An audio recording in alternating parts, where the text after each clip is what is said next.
So this morning, as usual, I woke up at 4 a.m. I get straight to journaling. I throw on my worship music. I pray to God. I praise God for everything that He's done for me. I thank Him for everything that He's done for me. And I usually do that for about an hour. As soon as I finish that, I got my Bible study right after. I host a Bible study with my community, with a couple of friends, family that I know, dudes that have hit me up on Instagram, friends of friends. And we hop on these Bible studies and we literally just read the Word. This is a Bible study that I do 5 days a week, every morning at 5 a.m. Eastern. Brando, why would you do a Bible study every single day? You don't think people get tired of it? I don't care. I was doing that before these guys came on. And the only reason why I let people onto my Bible studies is because I saw that a lot of my team, a lot of my students wasn't even showing up for God in their own time. So what I did was I took my time that was very valuable to me, and I said, I'm going to share this with you guys. That way we can grow together as a community. I sacrifice every single morning, Monday through Friday, to give time to God, to give God my first fruits. God, thank you for giving me another opportunity. How could we possibly expect God to give us all these blessings to fulfill His promise to us when we aren't fulfilling what He asked for us? The one thing that He asked for us. Give me your time. Build a connection with me. Let me into your life. Let me into your home. And we want to receive all His blessings, but we don't want to open the door for Him. We just want Him to hand it to us. So I made a community where all of these men could join me at 5 a.m. and we could read the Word of God chapter by chapter by chapter by chapter by chapter in order to actually build a relationship with the one and only true living God. We've been doing this for months, probably almost a year now. I've had times where I was the only one on there, and then I've had times where I've had 15 people show up.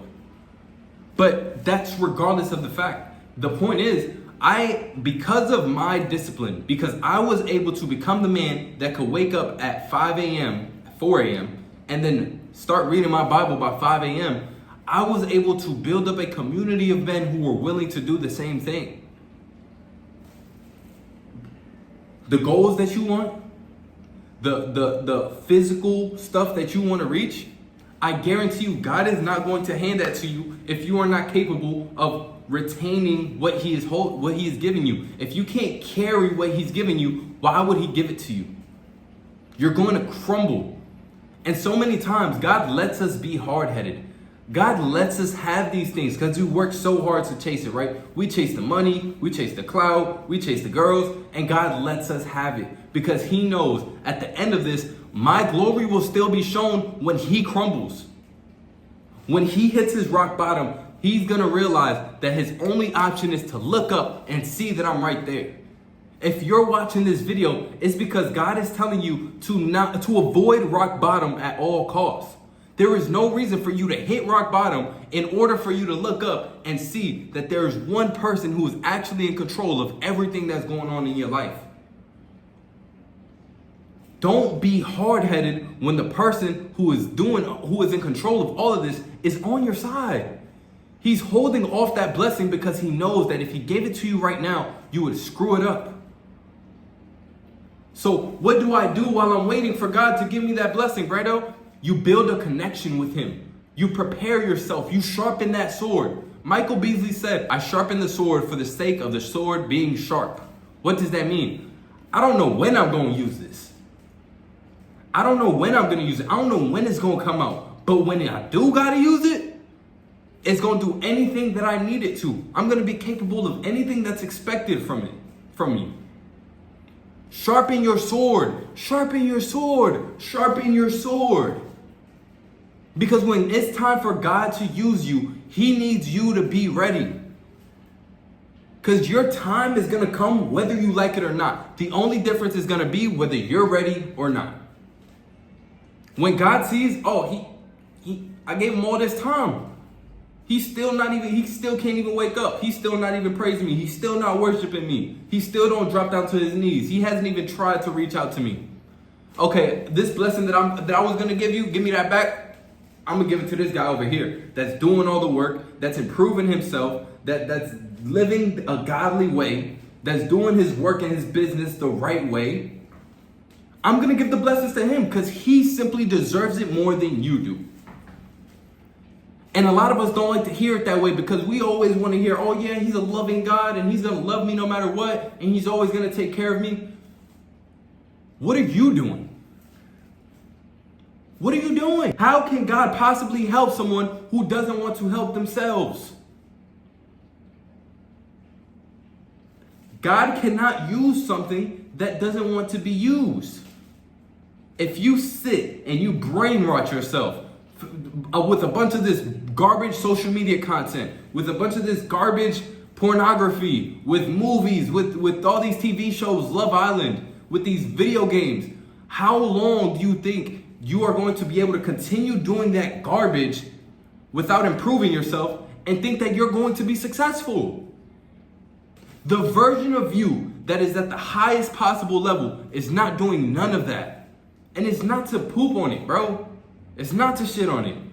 Because at the end of the day, the only reason why those things should even be considered a thought for you to be able to do is so that you can relax. You don't do nothing that requires you to relax. So how can you take this time that God has blessed you with and simply use it just to run away from your reality? Build up your reality and then let your free time be things that you do enjoy. If you want to play the game, still go play the game. But if you're not making $10,000, $20,000, $30,000 a month, why are you doing that? Is your life actually in a position where you can afford to do these things? Really ask yourself, what am I running from? Because I know when I was in your position, what I was running from was responsibility. Until I realized that in order for me to have the freedom that I deeply desired, I had to be responsible. So all these responsibilities that I have now, as much as I don't want to do them either, as much as I don't always want to go to the gym, I don't always want to work on my business, I don't always want to hop on a bunch of calls with my barbers or take sales calls or help these barbers and have to deal with such stupidity. I don't always want to do it, but in order for me to retain this freedom that I have, I need to be responsible.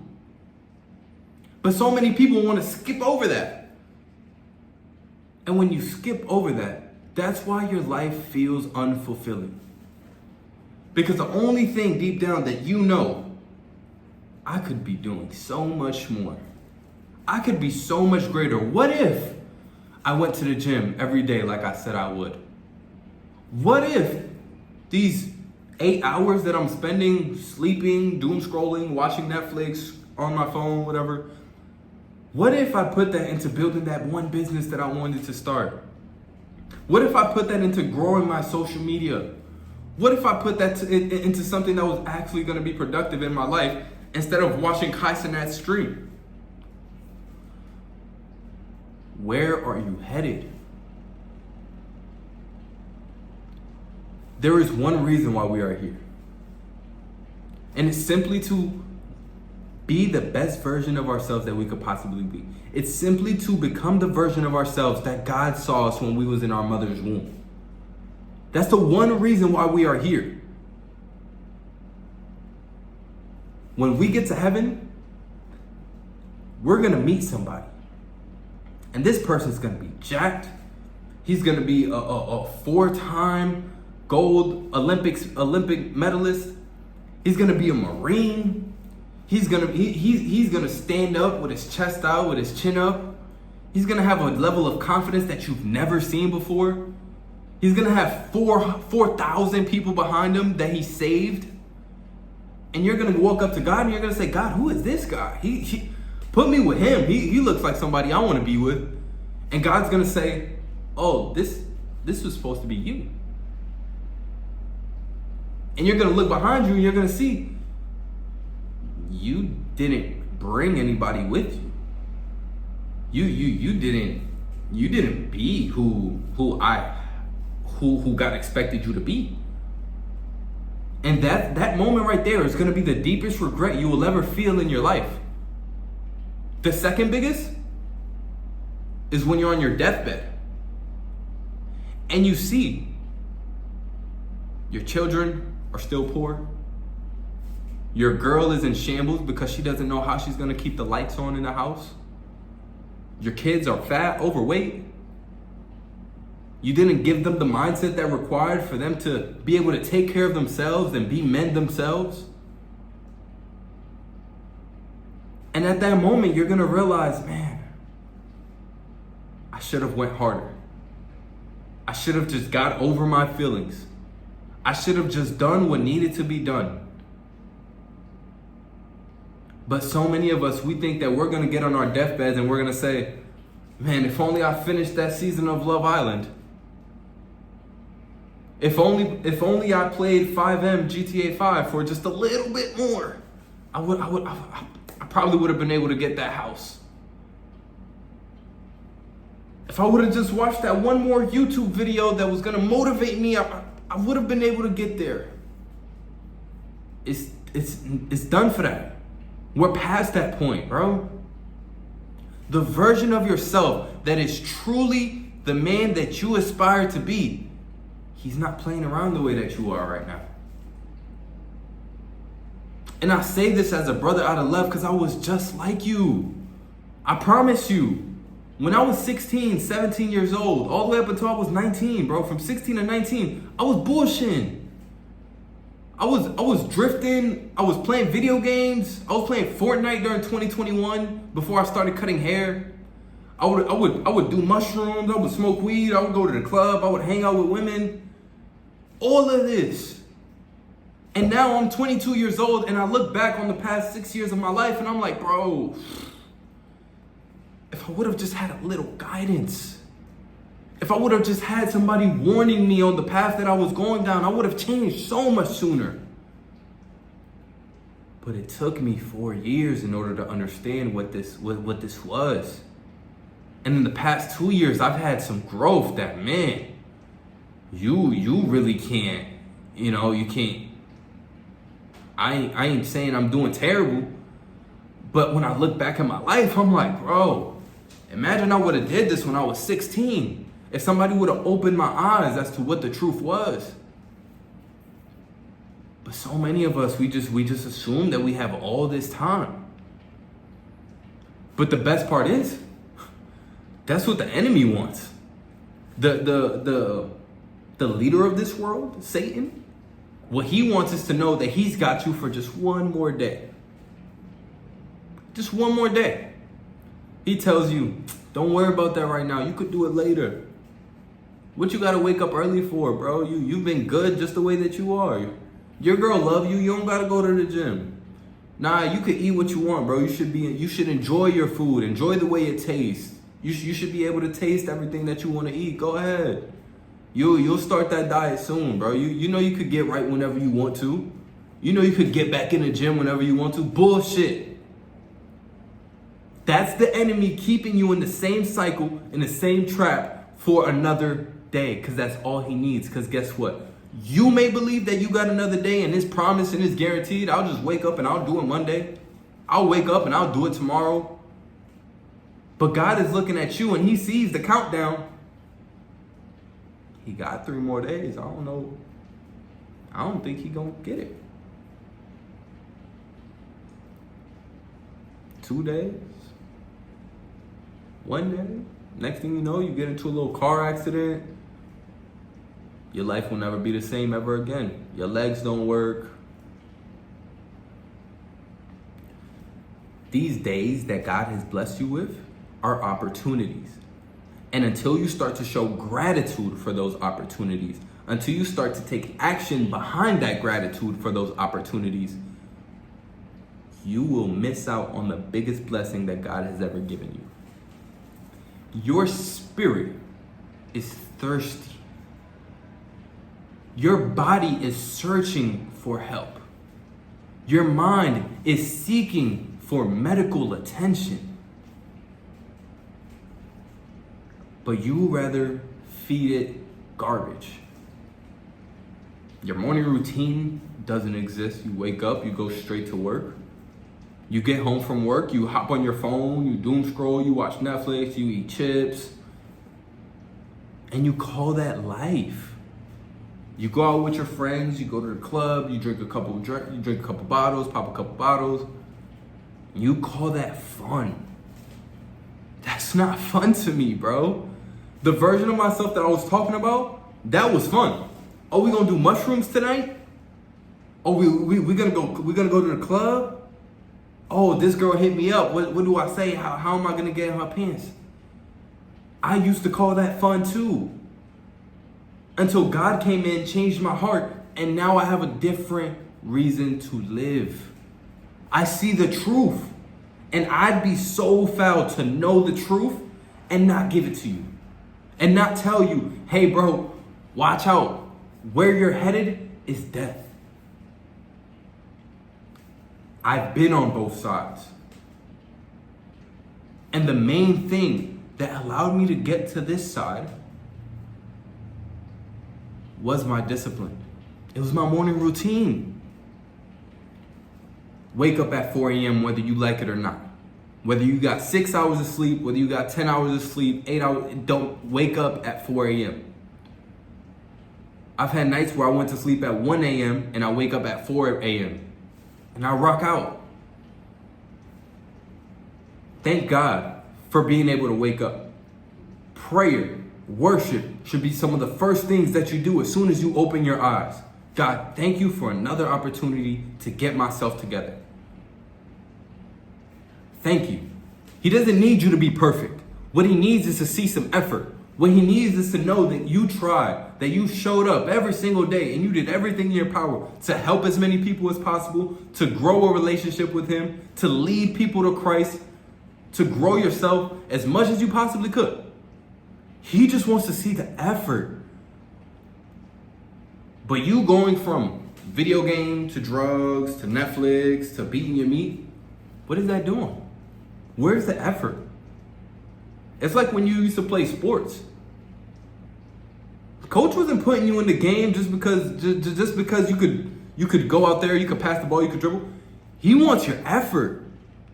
The number one thing that's gonna get you more playtime on any sport, no matter how bad you are, is when the coach knows he's gonna go out there and he's gonna give it his all. For every coach, all that they want to see is that you are giving your all. Every coach is gonna look at you and say, that's something we could work with. He may be raw, but that's something that we could work with. He shows up in here every single day at 4 a.m.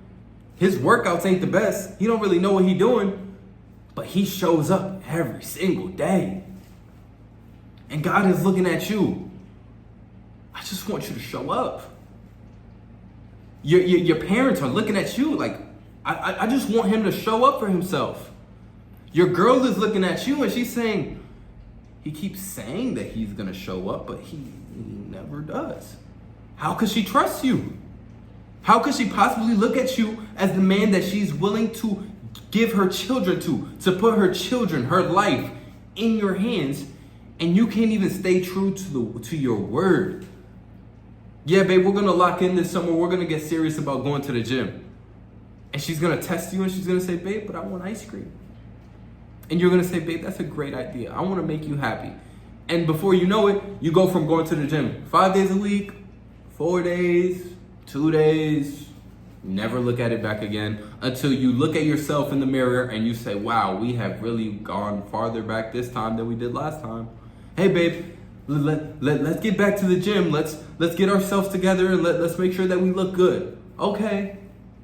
1 month later, repeat the cycle. Eating junk food, going out every night, drinking. You end up skipping a couple days at the gym. You lost 7 pounds, so you think that, baby, we're doing it. And you end up feeling embarrassed. The same thing goes for your income. What I want you to take away from this is that your lack of discipline, your lack of action is affecting every aspect of your life. Your relationships, your body, your spiritual, and your financial.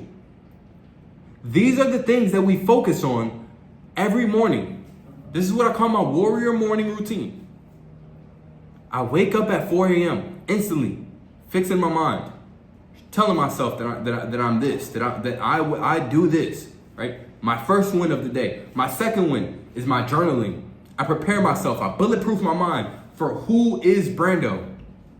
This version of Brando that we dream of, that we obsess over. Who is he? What does he look like on paper? How does he attack every situation? When the enemy throws these punches, these attacks, how does he respond? I write all of it down on a notebook. I am and I do. No, I want to. No, I will. No, I can. No, I'm gonna. I am and I do. Next thing, I hop straight into my Bible. God, what words, what wisdom, what can I learn from you, the creator of everything, the heavens, the creator of the heavens and the earth, the one who could count your hairs, the hairs on your head, the one that sent his son that to heal people, to prophesy over people's life, who died and resurrected in 3 days. This person, yeah, I'm reading his book. I'm reading what this book that explains everything about this man, the one that gave us the Holy Spirit, the Son of God. Yeah, I'm reading the book about him because that's probably the best book in the world. And number 4, I'm going straight into that gym. I'm challenging my body. I'm challenging my mind. I'm letting my mind know you're not in control. I don't care if you say that nobody's gonna notice this last rep that I skipped. I don't care if you say that nobody's gonna notice that I didn't go today. I don't care if you say that it hurts too much and it's too heavy. I don't care. This is how you conquer life. You start with your mornings. Your mornings start with your nights. Go to sleep at a reasonable time. Be disciplined enough just to put that phone down. Waking up at 4 in the morning is not your problem. It's going to sleep by 7, 8 p.m. If you're able to go to sleep by 7 or 8 p.m., I guarantee you will wake up at 4 a.m. full of energy. Even better, pray to God before you go to sleep, and I guarantee you, he'll wake you up, and it'll probably be before your alarm. Stop running. You're running from the thing that's been chasing you all this time. It's responsibility. You want these results? You want the freedom? I promise you, you will never get there if you aren't responsible with the little that God has given you. That reminds me of the parable of the master who left the money. I forgot exactly what the term was. Who left the money with 3 servants. One of them, he gave 10. I want to say shekels. I don't know exactly what it is. He gave them 10. And when the master came back, he turned that into 20. And the master says, "Great job, good and faithful servant. You were faithful with the little, so now I will make you faithful with a lot." And then the same thing with another servant. The master comes back. When he left, he gave him 5, let's say shekels, because I forgot exactly how what that word was. He gave him 5. He comes back. He says, "Master, I turned your 5 into 10." And the master says, "Great job, my good and faithful servant." And then there's one guy. The master gave him 1 shekel. And he says, "Master, I know you're a hard-working man. So I dug it in the ground and made sure that nothing will happen to it and that you will receive your 1 shekel." God took this person's 1 shekel and he gave it to the man that had 10.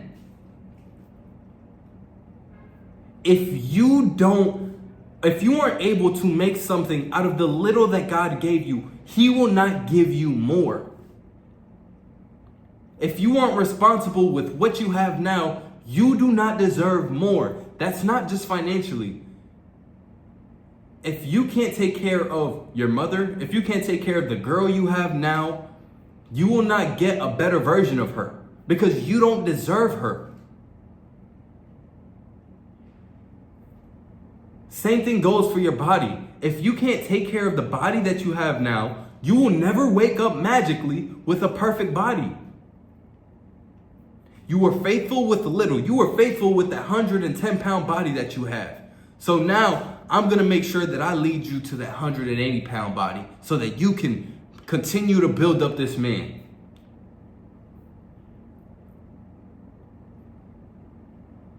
What is the little that God has already given you that you need to be faithful with? That you need to be responsible with? If you're faithful with the 1 shekel, God will turn that into 2, and then he'll turn that into 4, and then he'll turn that into 8, and he'll turn that into 16, and he'll turn that into 32, and he'll turn that into 64, and he'll turn that into 128, and he'll turn that into 256. I could keep going all day. How fast he does that depends on your righteousness. It depends on your faithfulness. Our God is the supplier of the seeds that we're planting.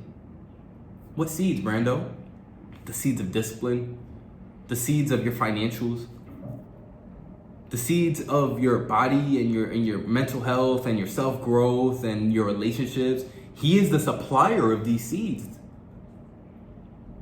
He's also the multiplier of your harvest. If he's the supplier and the multiplier, all you have to do is sow the seeds, water the seeds.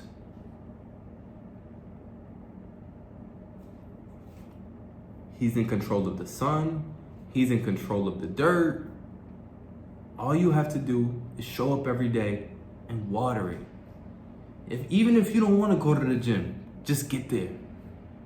Even if you don't want to build up that business, just start studying. Take notes. Watch a YouTube video. Even if you don't want to have that hard conversation with your girl, just bring it up.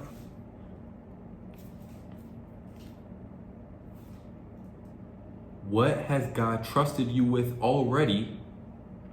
And then what must you do in order to allow him to work with it?